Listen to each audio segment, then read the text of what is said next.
Hello. Good evening. Donny Walker doesn't do many videos in the evening, eh? Usually good morning, good afternoon, something like that, eh? So I'm starting to do the 090 for Tom Phillips that his dad or his grandpa bought originally, brand new from Cowichan Timber and Turf Equipment Limited in Duncan, BC, a long time ago. So I've already got the starter off it, the side cover off it. We're going to do a video on these starters. These starters are unique. I forget the name of the type of starter these are, but my friend in Australia, Bill, will tell me because he wanted me to do a video of that. I think it's Bill, right? Anyways, so I'm going to show you how these work, how you shouldn't lube them, how you got to keep them dry to activate the starter pawls, to grab the either plastic pulley unit around the flywheel or the aluminum type one that some of them had. Okay, I'm not a huge expert on 090s or stills. These old Arrow ones, like sure, I worked on a few and fixed a few for people, but I've never completely taken one down and rebuild one. So this is interesting. My customer here, my friend Tom, has a brand new set of crankcases for this, or a half, I believe. Let me just see what I have, actually. It's actually here in a box. Let's see what we have. He somehow got some stuff from someone. Here we go, Tom Phillips. We have a, wow, yeah, brand new crankcase. Okay, and a brand new back yoke. That's kind of weird. I wondered if that actually comes with the crankcase. It's kind of interesting. This back piece for the AV mounts, which is broken. So yeah, he bought that too, I guess. Must have been a separate order. So that's cool. I got the crankcase, the back yoke for the AV system, and I believe somewhere I have some gaskets and seals for it. So it'll be fun.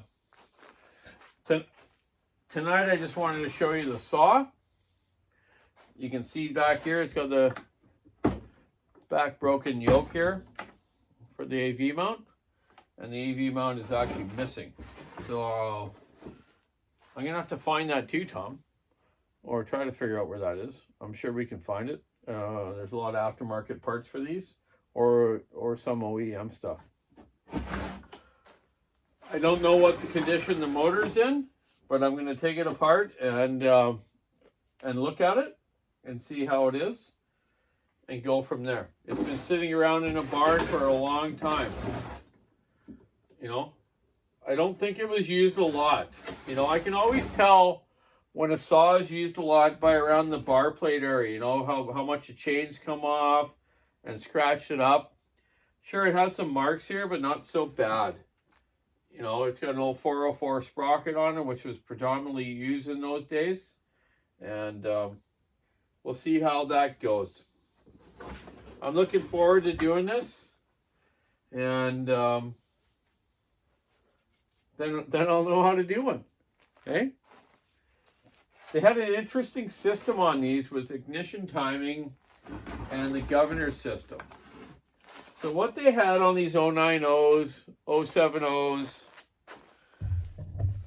is a flywheel vane governor system, I guess you would call it. That's what I call them. If you don't want to call it that, well, whatever. So the way it works, if you can see here, on the side of the flywheel, it has this metal piece here. And the wind of the flywheel, okay, the wind of the flywheel, am I going the right way? On the camera, I can't tell. Okay, that way is the right way. It might look backwards to the camera, eh? But what happens is the flywheel air pushes on this like piece of metal on this shaft, and it closes the choke. So that's its governor. It closes the choke to choke it so it doesn't over rev. Where today's saws have an electronic ignition with the rev limiters. This has the old points and condenser system with a coil. I'm wearing a stihl hat too, by the way. Off topic, sorry. But they actually have a spring tension of this arm here. So you can set the spring tension by simply going in there and moving the spring to a different notch. And you can set it up to run more RPM or less. But you also got to adjust the carburetor right so it doesn't lean out too much or run too rich. A very interesting system. I have a complete workshop manual for this saw that I pulled off the internet, because I was never a stihl dealer for years. Walker Saw Shop was at first when we started our business, was a Husqvarna dealer. And that took forever to get, because we weren't established in a big city and had a huge fancy shop. But Husqvarna finally gave us a dealership. I don't know when it was. My mom will correct me on this, but it might have been in the late 80s. And my dad's friend, Peter Holmquist, was the owner of the Husqvarna distributorship in Western Canada. And he knew that, hey, the Walkers are going to move stuff and do stuff right, so let's give them a dealership. And they did for our home-based business, but still was never like that. They would never give you like a home-based business dealership. They want you to have a storefront and stuff like that. So it took us many years until we moved into our new shop, until we became a stihl dealership. At our old family home where Johnny lives and where our shop was years ago, we ran out of there just as a Husqvarna dealer, but we also fixed every model of chainsaws. Doesn't matter what it was, we fixed it. We would actually buy stihl chainsaws off of Western Power and Marine from Fedgie and Gunnarsson, which was the biggest falling contractor ever in the world. They were based at the shop where we're at now. And we would resell them. And we'd buy parts off them to fix saws and do that, right? Just like today with a lot of dealers on the island here that aren't stihl dealers, they'll buy stihl parts off us to help them out for their dealership as they're fixing stihls. And if they're not a Husqvarna dealer and they're a stihl dealer and they need parts, we sell them parts for Husqvarnas at a bit of a discount and help them out too. There's nothing wrong with that. Everyone should be helped out like that. So Tom Phillips, I'm on the 090.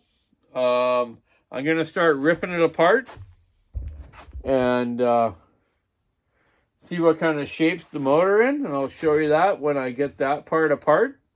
But you guys don't want to watch me taking every nut and bolt apart, because you know what? I don't even know what to take apart, but I'll figure it out. Nuts and bolts are nuts and bolts. As long as you do it in a series, right? Especially with saws. Before you take the top ends off of saws, if you got to take it completely apart, excuse me, take your clutch off first and your flywheel off first, then start taking the rest of the saw apart, okay? If you don't, you need to take the clutch off. You need a piston stop or a rope in the cylinder. If you don't have a piston stop, you have to do it the old style way. Do that stuff first before you take the rest of it apart. And that's what I'm going to do here. So I'm just wanting to do this video tonight just to show this. And it'll be quite interesting. I have the complete OEM original casing for this. And then I have the OEM yoke back here for the AV mounts, right? The AV mount back here. So it'll be interesting. I'm not modifying or anything. I just want to obviously just redo the saw for keepsake, and it'll be a big torquer for either milling wood on his property. He has a huge farm, or bucking huge wood, or just running it for craps and giggles, right? You can actually put electronic ignition on these. You can buy those as an aftermarket part for very cheap. It gives you the flywheel, I believe. Yeah, I think flywheel, ignition, yeah, the coil and the flywheel. I think it comes that way. I believe that's the way we bought it last time for a couple customers. But it'd be nice to keep this original. I'm going to keep it all original. I can set up the points, and I'm gonna research how to time the motor for ignition timing. So it'll be an old school ohmmeter type thing. So it'll show you, obviously ignition before top dead center, and whatnot, right? Like the ignition timing part of it. Set your point gap, set the ignition timing. Hopefully I can figure that out. It's been a long time. It'll come back to me. Yeah. So there we go. There's the start of the 090 build. We'll see how it goes. Shelly just called me. I missed the call. My gal. I better call her, see what's going on. But Tom Phillips, I'm on the 090 build. And it's going to be fun. I just wanted to actually, you know what? While we're here on it right now, I just wanted to see if this brand new crankcase has bearings in it. I don't know that. And bearings in 090s and like little 200Ts were unique. Let me see what it has. Let's tear this thing apart, eh? Okay.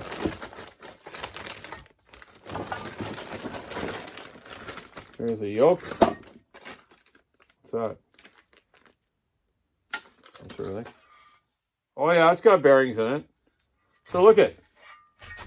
They have like needle bearing bearings, like the 200T. Okay, this is like a double needle bearing on both sides. That's so cool.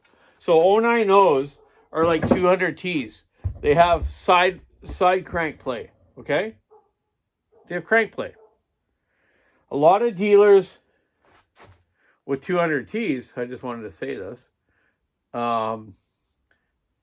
customers bring in their saws, their 200Ts, and the dealers go, oh, it's got crank play, it's not worth fixing, it's garbage. Well, that's BS. That's called bull crap. They have that for a reason. They need crank and play when you have needle bearing type bearings in a bottom end, and that's why 200Ts also wear out seals quick. And I believe probably the 090s probably did too, maybe. Who knows? They're only built 2 years after I was born, so who knows about that, eh? But 200Ts, yeah, biggest problem I ever had with those things, seals and carburetors. Motors never ever really wore out or scored. 200Ts are especially at our shop, one of the best topping saw ever made. 201T definitely is the best still. It had a little problem at the beginning, but they've corrected a lot of stuff, but they're good too. The 200Ts though have that same style bearing, and dealerships that don't know about that go, oh, it's got crank plates, or it's no good. That's not right. So a lot of people sent saws to me that people have said that, and I fixed them, and they're fine. First thing we do with 200Ts when we not really rebuild them or modify them. I never walkerized or modified a 200T. There's no reason to. They rip, man. Only thing I do is a muffler modification, and just make sure they're running right. They have that stupid carburetor that has a acceleration valve in it. So if the thing is like hanging on your rope and you're up a tree and it's idling and it starts racing up and down, and then it doesn't run right, it's either seals or your carburetor. So instantly when we get one that comes in that is needing a major tune-up, we put new seals in them and a new carburetor. I've tried to fix those old carburetors, and there is a fix for them. I've showed you before on a video where you can bypass that acceleration valve system easily by blocking a circuit off and putting a Welsh plug in there. But ain't it worth it? Just put the new carburetor on it, new seals, check everything else over, and get the sucker out there and making you money again. There's no use band-aiding something. We do it right. We don't mess around. And that's where a lot of companies and dealerships do it wrong. They try to band-aid things and you have problems. My customers, when they're up a tree, 100, 150 feet, 200 feet, whatever it is, they don't want that thing running weird. They want it running right. When they hang it off the rope, they don't need that chain spinning and running on, idling fast, because you know what happens? You can cut your rope. And it hurts when you fall 150 feet down onto the ground. Not that it's happened every day, but it has happened to some people. So, hey man, this is a long video now. I just wanted to show you the old I know. And I just brought back today a whole crap load of saws there. I got about 6 372s to do, a 392, a 592. You name it, I got it. Donny Walker's going to be busy tomorrow. I'm going to try to pump out about 6 372 X-Torques. And whatever else I can do. Enjoy the day. Keep your saw in the wood, stick in the ice, rub in the road. Have a great day. It's Tuesday today. Tomorrow's hump day, they call it. Just another day that ends with Y. Enjoy yourself. Spend time with your family and friends. Have a good time. Check out the walkersawshop.com online store. Just have a good day. See y'all later. Donny Walker out.